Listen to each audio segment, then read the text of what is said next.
Strangers from Mars is a series that there's a date right here in the beginning.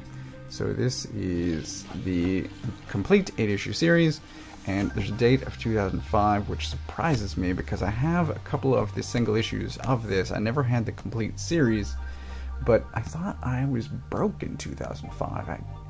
Maybe that's why I don't have the complete series. Maybe it's one of the periods where I stopped buying comics. But years later, I bought the collection, and then for no particular reason, never read it. So I've been sitting on this for at least 10 years. Unlike Scud, I wasn't avoiding this for any particular reason. I just never got around to it. But I'm going to talk about this. This is a book that's probably not going to be for everyone.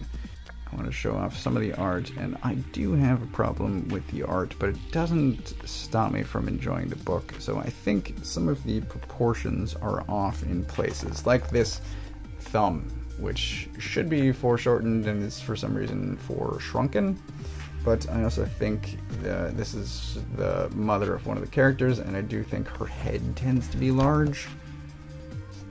So here, I think his head is pretty good, possibly the hand is too small, and then over here, her head is pretty large compared to both her shoulders and the skinniness of that arm.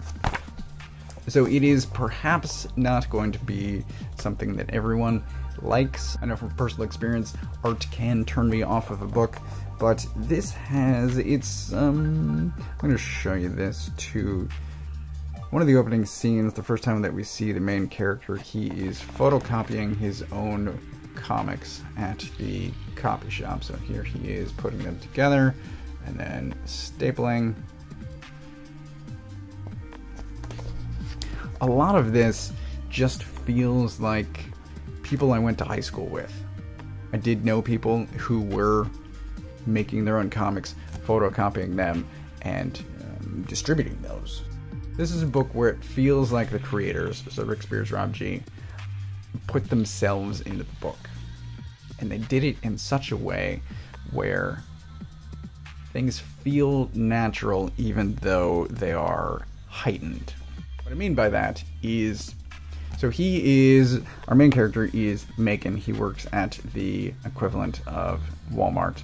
He is making his own comics, and the mother that I was showing off a minute ago walks into that Walmart to complain about a comic that her son bought there, and that kicks off a sort of book banning town-wide thing against comics. And as a comic creator, he has a differing opinion about that. But that is one of the plot lines. There's another one involving children robbing graves, which is kind of fun and interesting where that winds up. There's also a storyline why things are going on without Macon's knowledge, but there is he quits his job at Walmart and quits it here. Tells his boss, fuck you, jerk ass, over the loudspeaker. And then he gets into a fight, he punches his boss, he gets into a fight with him, gets his ass kicked, gets his vest ripped off. I actually worked at Walmart briefly, and when I quit, I ripped off my vest and I threw it at my boss, and then I walked out. So, fun times. That's my story, not this one. I would describe the book as wish fulfillment and fantasy. Even though it's set in a real-ish world, it's sort of similar to Fight Club, I'm going to say, which is surprisingly the second 90s movie Brad Pitt reference I've made this week after Seven and The Batman, so you can tell when I recorded this. But there is an aspect of things starting simply and then escalating well beyond where they began. So by the end of this, there is this, he gets arrested at one point.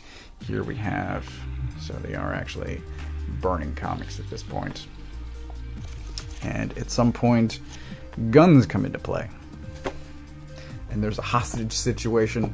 It's pretty intense. But there is Macon and his new relationship. There is a push against comics and an even more forceful push back pro comics. A lot happens in these 8 issues, but it's a lot of fun. I enjoyed it. As I said, it's probably not going to be for everyone, but I think this hits.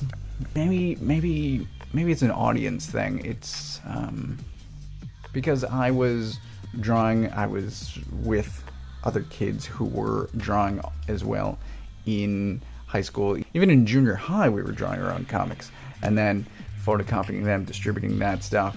I mean, this feels like people I knew, people I could have known, and there are a lot of references in here as well. There's some Pixie lyrics. Macon winds up going to a zombie party, and some of the background chatter is actually lyrics from a Pixie song. There are t-shirts in here from movies that you will be familiar with. There's a lot of stuff that just feels, I don't know, feels connected in a way to things I'm already familiar with. I don't know. I think I'm describing that poorly, but it feels like I easily could have been Macon. I guess that's what I'm trying to say. Or at least I would have hung out with him in high school.